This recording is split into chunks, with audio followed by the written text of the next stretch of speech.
Hello दोस्तों, स्वागत है आपका हमारे चैनल पर। आपका दोस्त आवारा स्टोरी टेलर हर रोज आपको एक कहानी सुनाता है और आज फिर हाजिर है आपके लिए एक और रोचक कहानी लेकर। कहानी मुंशी प्रेमचंद द्वारा लिखी गई है और कहानी का शीर्षक है चकमा। तो कहानी कुछ इस प्रकार है। सेठ चंदूमल जब अपनी दुकान और गोदाम में भरे हुए माल को देखते तो मुंह से ठंडी सांस निकल जाती। यह माल कैसे बिकेगा? बैंक का सूद बढ़ रहा है, दुकान का किराया चढ़ रहा है, कर्मचारियों का वेतन बाकी पड़ता जाता है। ये सभी रकमें गांठ से देनी पड़ेंगी। अगर कुछ दिन यही हाल रहा तो दिवाले के सिवा और किसी तरह जान न बचेगी। तिस पर भी धरने वाले नित्य सिर पर शैतान की तरह सवार रहते हैं। सेठ चंदूमल की दुकान चांदनी चौक दिल्ली में थी। मुफ्सिल में भी कई दुकानें थीं। जब शहर कांग्रेस कमेटी ने उनसे बिलायती कपड़े की खरीद और बिक्री के विषय में प्रतीक्षा करानी चाही तो उन्होंने कुछ ध्यान न दिया। बाजार के कई आढ़तियों ने उनकी देखा देखी प्रतिज्ञा पत्र पर हस्ताक्षर करने से इनकार कर दिया। चंदूमल को जो नेतृत्व कभी न नसीब हुआ था, वह इस अवसर पर बिना हाथ पैर हिलाए ही मिल गया। वे सरकार के खैर ख्वाह थे। साहब बहादुरों को समय समय पर डालियां नजर देते थे। पुलिस से भी घनिष्ठता थी। म्यूनिसिपैलिटी के सदस्य भी थे। कांग्रेस के व्यापारिक कार्यक्रम का विरोध करके अमन सभा के कोषाध्यक्ष बन बैठे।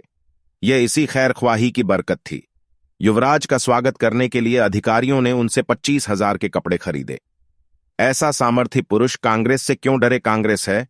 किस खेत की मूली? पुलिस वालों ने भी बढ़ावा दिया। मुआहिदे पर हरगिज दस्तखत न कीजिएगा।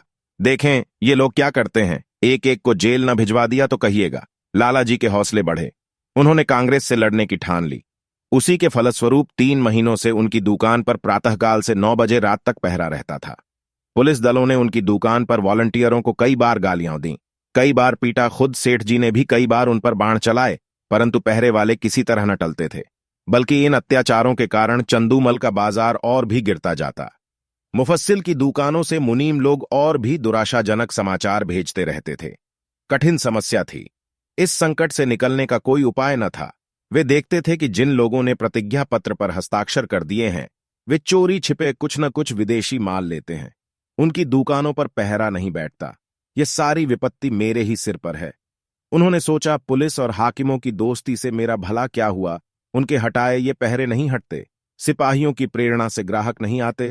किसी तरह पहरे बंद हो जाते तो सारा खेल बन जाता। इतने में मुनीम जी ने कहा, लाला जी यह देखिए, कई व्यापारी हमारी तरफ आ रहे थे। पहरे वालों ने उनको न जाने क्या मंत्र पढ़ा दिया, सब चले जा रहे हैं। चंदूमल, अगर इन पापियों को कोई गोली मार देता तो मैं बहुत खुश होता। ये सब मेरा सर्वनाश करके दम लेंगे। मुनीम, कुछ हेठी तो होगी। यदि आप प्रतिज्ञा पर हस्ताक्षर कर देते तो यह पहरा उठ जाता। तब हम भी यह सब माल किसी न किसी तरह खपा देते। चंदूमल, मन में तो मेरे भी यह बात आती है, पर सोचो अपमान कितना होगा। इतनी हेकड़ी दिखाने के बाद फिर झुका नहीं जाता। फिर हाकिमों की निगाहों में गिर जाऊंगा और लोग भी ताने देंगे कि चले थे बच्चा कांग्रेस से लड़ने। ऐसी मुंह की खाई कि होश ठिकाने आ गए। जिन लोगों को पीटा और पिटवाया, जिनको गालियां दी, जिनकी हंसी उड़ाई, अब उनकी शरण कौन मुंह लेकर जाऊं? मगर एक उपाय सूझ रहा है। अगर चकमा चल गया तो पौ 12 है। बात तो तब है जब सांप को मारूं मगर लाठी बचाकर, पहरा उठा दूं पर बिना किसी की खुशामद किए। 9 बज गए थे। सेठ चंदूमल गंगा स्नान करके लौट आए थे और मसनद पर बैठकर चिट्ठियां पढ़ रहे थे। अन्य दुकानों के मुनीमों ने अपनी विपत्ति कथा सुनाई थी। एक एक पत्र को पढ़कर सेठ जी का क्रोध बढ़ता जाता था। इतने में 2 वॉलंटियर गाड़ियां लिए हुए उनकी दुकान के सामने आकर खड़े हो गए। सेठ जी ने डांट कर कहा, हट जाओ हमारी दुकान के सामने से। एक वॉलंटियर ने उत्तर दिया, महाराज हम तो सड़क पर हैं, क्या यहां से भी चले जाएं? सेठ जी, मैं तुम्हारी सूरत नहीं देखना चाहता। वॉलंटियर, तो आप कांग्रेस कमेटी को लिखिए। हमको तो वहां से यहां खड़े रहकर पहरा देने का हुक्म मिला है। एक कांस्टेबल ने आकर कहा, क्या है सेठ जी, ये लौंडा क्या टर्राता है? चंदूमल बोले, मैं कहता हूं कि दुकान के सामने से हट जाओ, पर यह कहता है कि न हटेंगे न हटेंगे। जरा इसकी जबरदस्ती देखो। कांस्टेबल वॉलंटियरों से, तुम दोनों यहां से जाते हो कि आकर गर्दन नापूं? वॉलंटियर, हम सड़क पर खड़े हैं, दुकान पर नहीं। कांस्टेबल का अभीष्ट अपनी कारगुजारी दिखाना था। यह सेठ जी को खुश करके कुछ इनाम इकराम भी लेना चाहता था। उसने वॉलंटियरों को अपशब्द कहे और जब उन्होंने उसकी कुछ परवाह न की तो एक वॉलंटियर को इतने जोर से धक्का दिया कि वह बेचारा मुंह के बल जमीन पर गिर पड़ा। कई वॉलंटियर इधर उधर से आकर जमा हो गए। कई सिपाही भी आ पहुंचे। दर्शक वृंद को ऐसी घटनाओं में मजा आता ही है। उनकी भीड़ लग गई। किसी ने हाक लगाई, महात्मा गांधी की जय। औरों ने भी उसके सुर में सुर मिलाया। देखते देखते एक जनसमूह एकत्रित हो गया।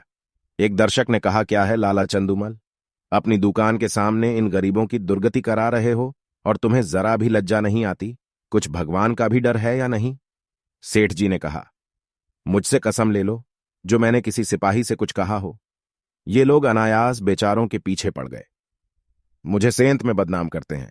एक सिपाही, लाला जी आप ही ने तो कहा था कि ये दोनों वॉलंटियर मेरे ग्राहकों को छेड़ रहे हैं, अब आप निकले जाते हैं। चंदूमल, बिल्कुल झूठ, सरासर झूठ, 16 आना झूठ। तुम लोग अपनी कारगुजारी की धुन में इनसे उलझ पड़े। ये बेचारे तो दुकान से बहुत दूर खड़े थे, न किसी से बोलते थे न चालते थे। तुमने जबरदस्ती ही इन्हें गर्दनी देनी शुरू की। मुझे अपना सौदा बेचना है कि किसी से लड़ना है? दूसरा सिपाही, लाला जी हो बड़े होशियार, मुझसे आग लगवाकर आप अलग हो गए। तुम न कहते तो हमें क्या पड़ी थी कि इन लोगों को धक्के देते। दारोगा जी ने भी हमको ताकीद कर दी थी कि सेठ चंदूमल की दुकान का विशेष ध्यान रखना, वहां कोई वॉलंटियर ना आए। तब हम लोग आए थे। तुम फरियाद न करते तो दारोगा मैडम हमारी तैनाती ही क्यों करती? चंदूमल दारोगा जी को अपनी कारगुजारी दिखानी होगी, मैं उनके पास क्यों फरियाद करने जाता? सभी लोग कांग्रेस के दुश्मन हो रहे हैं, थाने वाले तो उनके नाम से ही जलते हैं। क्या मैं शिकायत करता तभी तुम्हारी तैनाती करते? इतने में किसी ने थाने में इत्तिला दी कि चंदूमल की दुकान पर कांस्टेबलों और वॉलंटियरों में मारपीट हो गई। कांग्रेस के दफ्तर में भी खबर पहुंची। जरा देर में मैं, सशस्त्र पुलिस के थानेदार और इंस्पेक्टर साहिबा आ पहुंचे। उधर कांग्रेस के कर्मचारी भी दल बल सहित दौड़े। समूह और बढ़ा, बार बार जयकार की ध्वनि उठने लगी। कांग्रेस और पुलिस के नेताओं में वाद विवाद होने लगा। परिणाम यह हुआ कि पुलिस वालों ने दोनों को हिरासत में लिया और थाने की ओर चले। पुलिस अधिकारियों के जाने के बाद सेठ जी ने कांग्रेस के प्रधान से कहा, आज मुझे मालूम हुआ कि ये लोग वॉलंटियरों पर इतना घोर अत्याचार करते हैं। प्रधान, तब तो 2 वॉलंटियरों का फंसना व्यर्थ नहीं हुआ। इस विषय में अब तो आपको कोई शंका नहीं है। हम कितने लड़ाकू, कितने द्रोही, कितने शांति भंगकारी हैं, यह तो आपको खूब मालूम हो गया होगा। चंदूमल जी, हां मालूम हो गया। प्रधान, आपकी शहादत तो अवश्य ही होगी। चंदूमल होगी तो मैं भी साफ साफ कह दूंगा, चाहे बने या बिगड़े। पुलिस की सख्ती अब नहीं देखी जाती। मैं भी भ्रम में पड़ा हुआ था। मंत्री पुलिस वाले आपको दबाएंगे बहुत। चंदूमल, एक नहीं 100 दबाव पड़े, मैं झूठ कभी ना बोलूंगा। सरकार उस दरबार में साथ न जाएगी। मंत्री, अब तो हमारी लाज आपके हाथ है। चंदूमल, मुझे आप देश का द्रोही न पाएंगे।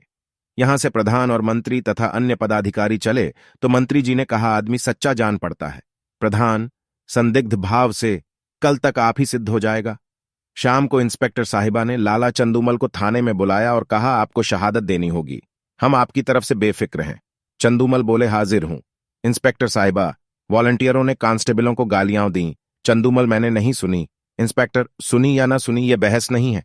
आपको यह कहना होगा, वह सब खरीदारों को धक्के देकर हटा रहे थे, हाथापाई करते थे, मारने की धमकी देते थे, ये सभी बातें कहनी होंगी। दारोगा जी, वह बयान लाइए जो मैंने सेठ जी के लिए लिखवाया है। चंदूमल, मुझसे भरी अदालत में झूठ न बोला जाएगा। अपने हजारों जानने वाले अदालत में होंगे। किस किस से मुंह छिपाऊंगा, कहीं निकलने को जगह भी चाहिए। इंस्पेक्टर, यह सब बातें निज के मामलों के लिए हैं। पॉलिटिकल मामलों में झूठ, सच, शर्म और हया किसी का भी ख्याल नहीं किया जाता। चंदूमल, मुंह में कालिख लग जाएगी। इंस्पेक्टर, सरकार की निगाह में इज्जत चौगुनी हो जाएगी। चंदू, सोचकर, जी नहीं, गवाही न दे सकूंगा, कोई और गवाह बना लीजिए।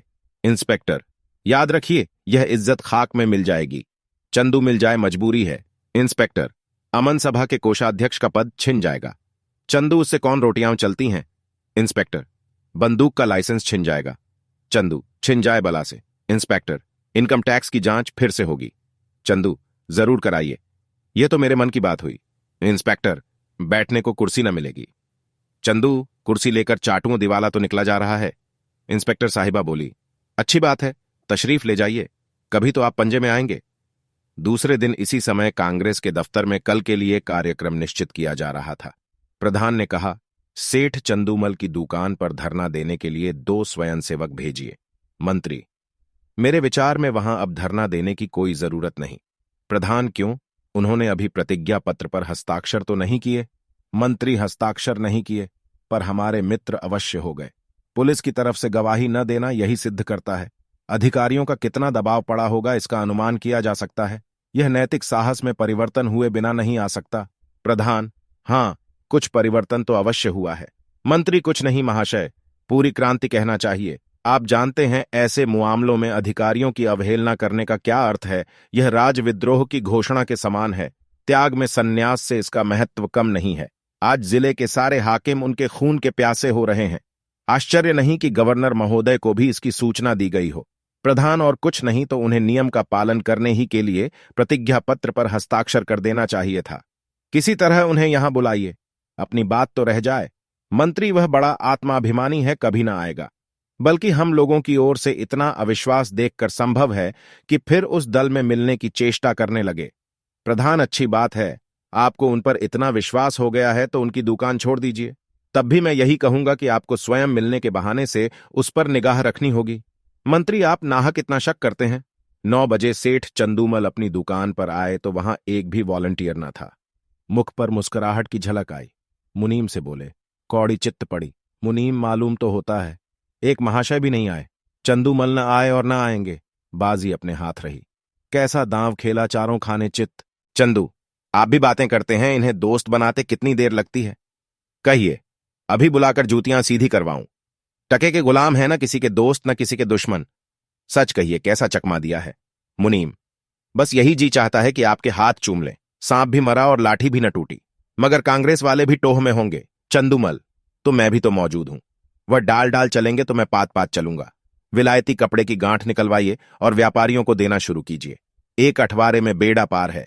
हर रोज एक नई रोचक कहानी सुनने के लिए हमारे चैनल को सब्सक्राइब कर लीजिए। धन्यवाद।